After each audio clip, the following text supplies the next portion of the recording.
Sweet. So everybody has a story. We've been, you've been in Accelerator for a while. Why don't you talk a little bit about kind of your PMP journey quickly? Like, what was it like Accelerator, and then like what was the Accelerator like that got you to those 4 above targets, man? So I went through one of the conventional boot camps, signed up for the boot camp. I was in day 2 and I was like, no way, this doesn't work. This is not my learning style. You can't just throw mud at me and expect it to stick. I got to figure something else out. So I think I was the 2nd day or 3rd day. I was just kind of trolling around on my phone one morning and sent you an email, and we talked early. You gave me access to some of the material. I got an overview and realized that was the way I needed to go. It was a better learning style than kind of cramming just the PMBOK down your throat, right? Right on. Yeah, that's cool. I remember that day, man. And so I was on the deck talking to you like early in the morning. And so you were like, talk us through kind of like a little bit more in depth how you were feeling on that like day 2, day 3 of the boot camp. Like, because I really, it wasn't like an easy conversation for you. Like, what was it like? What were you thinking at this point? Did you think you would pass? Did you think you were lost? Like, what was it like at that point?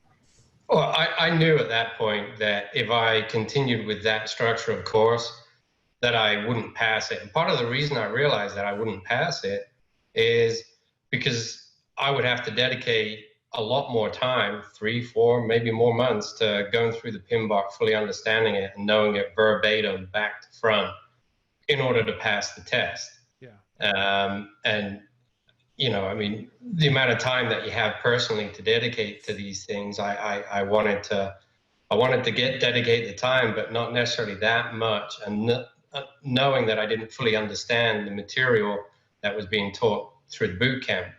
One of the issues I had, and I think we talked about it on day 2, and it wasn't necessarily discussed in the boot camp, but one of the issues I had that we brought up, I was like, Scott, there's no flow. How does this work? I don't understand. Yeah. Yeah. And I think that was the conversation we had. And you're talking about the previous boot camp. Like you were like, I don't understand how this works. Like, right. Yeah. This doesn't work. Yeah. For me, the previous boot camp was like, I was like, Scott, there's no flow. I'm an engineer and there's got to be logic. And I don't see the logic, it's not binary enough. So yeah. Cool. And then you introduced me to the 7-day accelerator. That's cool, man. So talk me through kind of like, I mean, I remember like the calls where you'd call me like during your journey and kind of checking up to see how you're going and asking specific questions. But, you said that, previous boot camp, conventional, no flows, it was just kind of like throwing things at the wall and you didn't see a picture. Like, what was it like in the accelerator? How did it all come together for you? First 2 days in the breakthrough lessons. I mean, right away, you've got all the material there. Yeah. And it was just like a big sigh of relief, like, I get this now. Sweet. First 2 days. And, I did the accelerator. I knocked it out in, I think it was 8 days initially. Mm-hmm. And then I went into heavy test mode and then PM1 view and then re-review of materials. And it probably took me a little over a month to get to a point where I was comfortable to take the exam. But I found all the material was there between not only the 7-day accelerator, but your study tools and also in some of the PM Master Prep literature or the book you have, the literature and also the videos help break some of this down into even finer detail in areas where I didn't necessarily understand. That's awesome, man. And how did you know? The biggest question that I get is, how do I know if I'm ready? So how did you know that you were ready for the PMP exam? Well, I know we'd had a discussion, and I kind of had a discussion with my my accountability coach because I was attending the calls on a Tuesday with my accountability coach and attending calls with you on a Wednesday. And I sent him some of my test scores, and he's like, dude, you've got higher test scores than I had. You're going to nail this. Just do it. So I booked the test and did it that weekend. So there was a lot of anxiety up front, but that was more from a standpoint of wondering whether you're going to pass or not. Mm-hmm. And I think just being able to talk that out with your accountability coach, don't be worried about talking those things out and to get rid of some of that test anxiety before you go into it. And you'll know that you're ready at that point, I think, Yeah. I think that's a really good way to describe it. It's like you got to have that, back and forth with somebody who can kind of give you a frame of perspective. But once you get that down, you're like, okay, I got this. I can't be perfect, but I'm gonna be pretty darn good. And you proved it 4 out of 5. So you went to 2 different kind of coaching calls like everybody else. You went to like my calls on Wednesday and then the accountability coaching calls. Like what value did you get from those coaching calls? I think, it highlights areas above and beyond your normal test process. It also highlights areas that you're deficient in that you can go back. I'd take a pen and paper and, I'd write down all the areas that I feel like I missed and go back and study those from those coaching calls. And also it gives you that sense of community. Like, I'm not the only one doing this. I'm not the only one giving up my family to get this qualification and get this recognition. So, you realize other people are on the journey, which is great. True.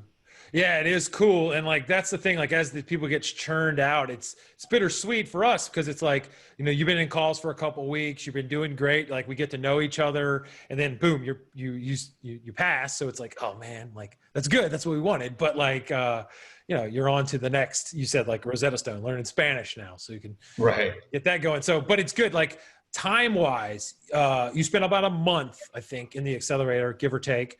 How much time do you think you would have spent if you wouldn't have done this and you just would have stayed with the normal boot camp? Or do you think what would have been the timeline on that side? Yeah, I don't know whether I'd have actually continued with the study process just because it was so foreign and I felt like, it added more confusion than it did solve some of it added more confusion than solve the confusion. So I'm not sure that I would have maintained the study momentum that I had if I hadn't have found, the PM master prep. So. Oh, damn, dude. Yeah, and that's the weird thing. Like when PMI's out there and they don't ever say what the pass rate, the overall pass rate is. It's pretty low. And I think that's even worse when we look back and say like how many people took these boot camps and how many actually took the exam, because it like wears you down when you're like, dude, I just spent money. I just sat in this class for how many days and now I don't feel confident and I'm on my own now. I'm like on an island of despair or whatever. So yeah, glad you texted or called or whatever the heck it was. Cool. So like, as you reflect back now from like an engineering perspective or like it's got to make sense perspective, what's out there in the regular world? Is there anything that like is regular PMP dogma or belief that you now see as like, oh, that's not true? Is there anything out there where you're like, I have a different perspective? Anything you realize now? Well, I think once you reflect on it, you realize, okay, it wasn't easy. Mm-hmm. But the tools that you provided made it significantly easier than it would have been otherwise. And also, if you're in the process to learn and not just pass an exam, you realize that there are techniques and tools, pardon the pun, but there are that you can take into your professional life. Yeah. And I think that's the advantage of doing it in this way. And it really, for me, it helped my learning style. If there is such a thing, but it really, it was a significant breakthrough for me from day one. That's cool. Let's talk about your learning style. Like, so I know you said if there is such a thing, but how, I mean, we talked about this the first time we ever talked, but that's the first question I usually ask, or one of the first questions I ask everybody, like, how do you learn? Like, how do you learn? You're an engineer, project manager. How do you learn best? Now, I can read and I can absorb, but it's got to make sense to fully absorb it. And I think that's like everybody, but this is such a visual learning process. Mm-hmm. And I think you describe it in some of the videos.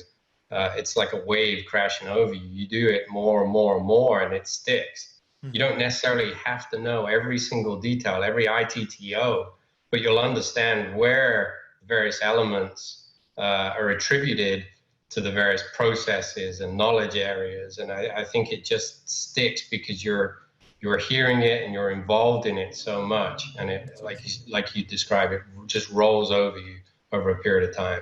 That's awesome. So let's talk about the exam. You took it at a place, or you took it at your computer? Where'd you take it? On the computer, online.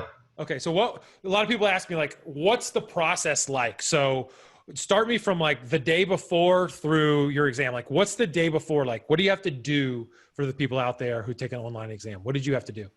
So let's say 2 days before, I went back and I re-reviewed the breakthrough lessons, day one, day two. Mm-hmm. And then on the day before the exam, I reviewed the 7 key flows, which is breakthrough lesson day 5. And they were, key to cementing everything for me. Okay. And then, I got a few cheeky tests in between just to kind of feel confident. And that was more about confidence, I feel, than anything else. Yeah. And then the morning of, obvious test nerves.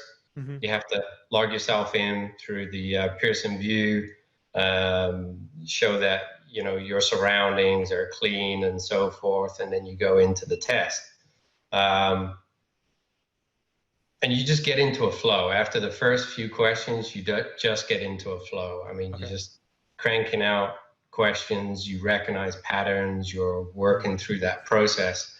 And I did that up to 89 questions, and then you're allowed to take a break.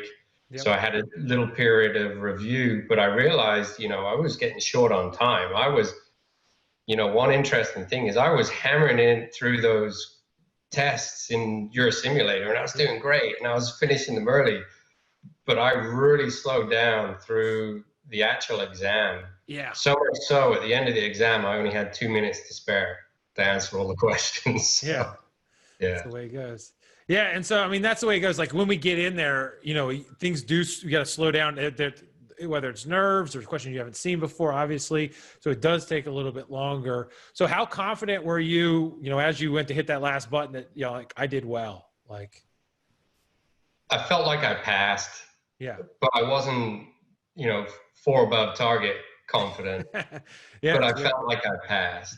Yeah. So, I was more confident. Yeah, I was confident enough to understand what the questions were asking me, or I felt like I was confident, and then so it was just a big relief. Obviously, you don't find out how well you've done until a couple of days after, but just getting that congratulations at the end of the test when everything rolls over is just a big sigh of relief. So. That's a big deal. Yeah, that's a big deal. Yeah. And I mean, I think part of like, I didn't feel, I was like, I think I did well, and I hit the button. And like a lot of the students is like, one of the things that we preach in the course is just like humility and like taking the bigger picture and going through it that way. So maybe it does, maybe it doesn't. Like, we just don't get too ahead of ourselves or too cocky or anything. Although you have the reason for it with the 4 above targets. Like maybe that played into it a teensy bit where you're just like, hey, I did the best I could. Let's see what the cards say. So that's good. You did great, man. That's no, I appreciate it.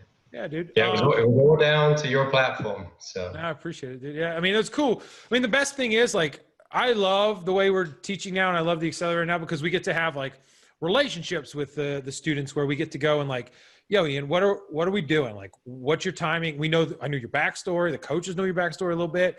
Right. We know what you were like about, and then we go through, and now we can celebrate. So it's pretty sweet. So there's probably people out there that are like you, engineers, very practical, need to do it for a job. And like, they already do a good job at their job, but they want to like prove it with this thing. And they might be struggling or have spent money on these things like you did. What would you say to those people that are out there that are kind of like in your spot and they want to get to where you are now? What would you say to those people? Look, if I can do this and I can get the test score that I did unexpectedly, I put a lot of work into it, but I didn't expect to get the 4 above targets. If I can do this, then you guys can certainly do it. And I would say just move on from the boot camps and just sign up with this, because I think you'll find that it is more intuitive than anything else out there. And I did a lot of prep to try and figure out which boot camp I wanted to go to initially. And even, that didn't work out for me until I found your platform. So. That's awesome, man. Well, we're really, really proud of you. You did a great job. And then the cool thing is, like, after you passed, you kept sending me ideas about we should do PDO content on this and engineering stuff and other stuff. So I'm on board. I like making stuff. So my partners have told me I can't legally do it right now because they want me focused, and focus is key. And so it's in our backlog. So right. I promise you that I'll be there someday. But really, really appreciate you sharing it. We're really, really happy how you did. You did pretty darn amazing. So you deserve all the credit, and good job, dude. Yeah. No, I appreciate it, Scott. Thanks for all the help. All right, man. I'll talk to you soon. Thanks a lot.